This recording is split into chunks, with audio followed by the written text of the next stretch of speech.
ने आर्जी तौर पर रूसी तेल के लेन देन की इजाज़त दे दी है। रॉयटर्स के मुताबिक 2 सीनियर अमरीकी हुक्काम ने कहा है कि तेल की आलमी मंडी पर दबाव कम करने के लिए आर्जी छूट दी गई है। समंदर में फंसे रूसी तेल की फ़रोख्त की इजाज़त 30 दिन तक है।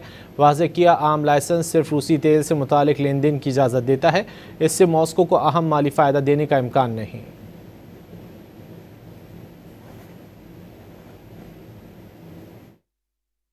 ने आर्जी तौर पर रूसी तेल के लेन देन की इजाज़त दे दी है। रॉयटर्स के मुताबिक 2 सीनियर अमरीकी हुक्काम ने कहा है कि तेल की आलमी मंडी पर दबाव कम करने के लिए आर्जी छूट दी गई है। समंदर में फंसे रूसी तेल की फ़रोख्त की इजाज़त 30 दिन तक है।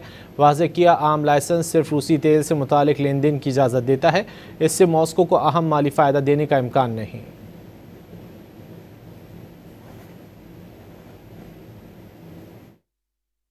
ने आर्जी तौर पर रूसी तेल के लेन देन की इजाज़त दे दी है। रॉयटर्स के मुताबिक 2 सीनियर अमरीकी हुक्काम ने कहा है कि तेल की आलमी मंडी पर दबाव कम करने के लिए आर्जी छूट दी गई है। समंदर में फंसे रूसी तेल की फ़रोख्त की इजाज़त 30 दिन तक है। वाज़ेह किया, आम लाइसेंस सिर्फ रूसी तेल से मुतालिक लेन देन की इजाज़त देता है। इससे मॉस्को को अहम माली फ़ायदा देने का इम्कान नहीं।